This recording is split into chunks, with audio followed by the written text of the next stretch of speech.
কথা হ'ব। আজি মই মিটিং কৰা নাই না, আজি এনেই অলপমান হেৰি কৰিলোঁ।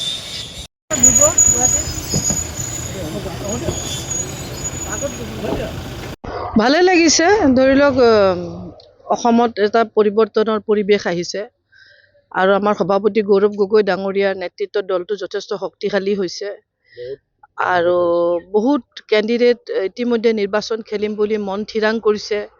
আমাৰ পাৰ্টি অফিচ ৰাজীৱ ভৱনত এপ্লাই কৰিছে। এইটোৱে বুজাইছে যে সঁচাকৈ নিশ্চিতভাৱে আমি এটা পৰিৱেশ এটা আমিও দেখিছোঁ, ৰাইজেও সঁহাৰি পাইছোঁ যে কংগ্ৰেছ চৰকাৰ নিশ্চিতভাৱে এইবাৰ আহিব আৰু গৌৰৱ গগৈ ডাঙৰীয়া আমাৰ অসমৰ মুখ্যমন্ত্ৰী হ'ব। মুখ্যমন্ত্ৰীগৰাকী আচলতে তাচ্ছিল্য কৰিছে, ৰাজীৱ ভৱন এতিয়া যেন মছজিদলৈ পৰিগণিত হৈছে। এইটো সম্পূৰ্ণ মিছা কথা। এতিয়া তেওঁ যিটো দেখা পায়, তেওঁৰ নিজা দৃষ্টিৰে তেওঁ এটা দেখা পায় আৰু অসমৰ ৰাইজে এটা বেলেগ দেখা পায়। সেইকাৰণে তেওঁৰ দৃষ্টিভংগীত মই ভাবোঁ তেওঁৰ নিজা দৃষ্টিভংগী এটা বনাই লৈছে। এটা সময়তো কংগ্ৰেছতে আছিল, তেতিয়া তেওঁৰ দৃষ্টিভংগী বেলেগ আছিল। আজি বিজেপি দলত যোৱাৰ কাৰণে তেওঁৰ দৃষ্টিভংগী সলনি হৈছে। মই ভাবোঁ এইটো দৃষ্টিভংগীৰ পাৰ্থক্য। তেওঁ কৈছে যে এইটো এতিয়া এনেকুৱা হৈছে যেন মছজিদতহে আহিছে। মইতো ক'লোৱে এইটো তেওঁৰহে বক্তব্য আৰু এইটো হৈছে দৃষ্টিভংগীৰ ডিফাৰেঞ্চ। তেওঁ যিটো আগত আছিল, কংগ্ৰেছত থাকোঁতে এটা সময়ত কৈছিল গুজৰাটত যে গুজৰাটৰ পাইপেদি মুছলমানৰ তেজ যায়, নহয় জানো? এতিয়া আজি তেওঁৰ দৃষ্টিভংগী বদলি গ'ল, সেইকাৰণে তেওঁ সলাই থাকিব। এইটো আমি এতিয়া আগলৈ বা কি হয় সেইটোও নাজানো নহয়। সেইকাৰণে সেইটোক আমি ভক্ষেপ নকৰোঁ। তেওঁ নিজৰ মুখ্যমন্ত্ৰী চকীৰ কাৰণে চিন্তা কৰিছে, তেওঁ কৈছে। আমি আমাৰ চিন্তা কৰিছোঁ, আমি আমাৰ কাম কৰি গৈছোঁ। আমাৰ সভাপতি গৌৰৱ গগৈ ডাঙৰীয়াই কৈছে যে আমি ঘৰে ঘৰে যাব লাগে, মানুহৰ লগত কানেকশ্যন কৰিব লাগে, বিজেপিৰ বিফলতাবিলাক মানুহৰ লগত দাঙি ধৰিব লাগে। সেই হিচাপে মই আজি আহিছোঁ।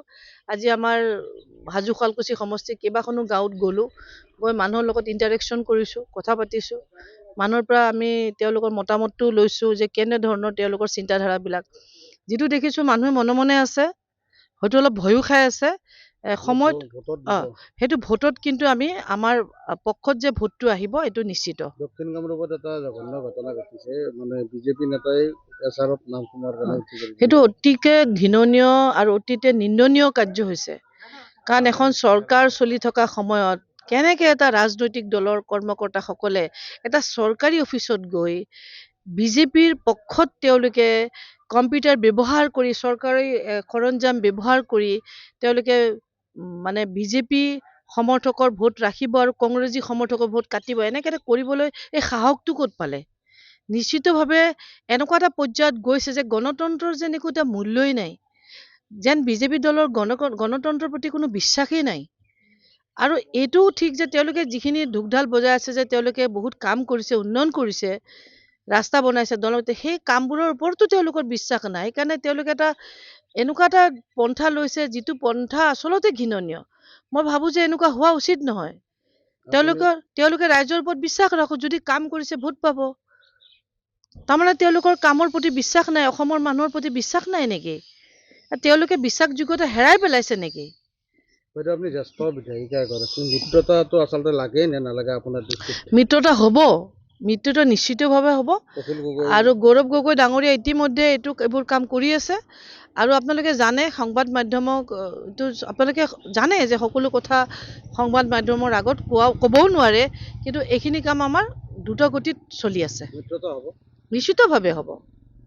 শুৱালকুছি, হাজো শুৱালকুছি ৰাইজক লগ পালে বহুত বছৰ থাকিলে, হাজো ৰাইজ কেনেকুৱা? যিখিনি মই ঘূৰি আছোঁ মোৰ খুব ভালে লাগিছে, কাৰণ বস্ত্ৰ নগৰী শুৱালকুছিত মানুহৰ লগত কথা পাতিলোঁ আৰু পবিত্ৰ তীৰ্থস্থান হয়গ্ৰীৱ মাধৱ আৰু পুৱা মক্কাৰ যিখিনি মানুহ আছে, আমাৰ ভক্তগণ ৰাইজ আছে, পাব্লিক আছে, কথা পাতিছোঁ। আমাৰ কাঁহ পিতলৰ যিখিনি আমাৰ ইয়াতে ইণ্ডাষ্ট্ৰী আছে বা তেওঁলোকৰ লগতো কথা পাতিছোঁ।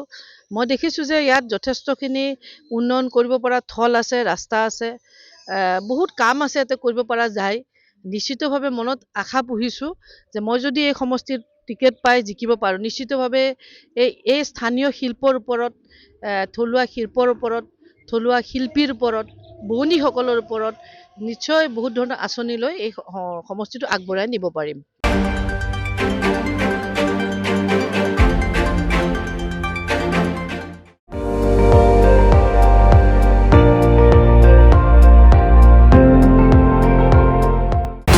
আপুনি চাই আছে ND24 সৰ্বশ্ৰেষ্ঠ নহয় সৰ্বোত্তমৰ দৌৰত।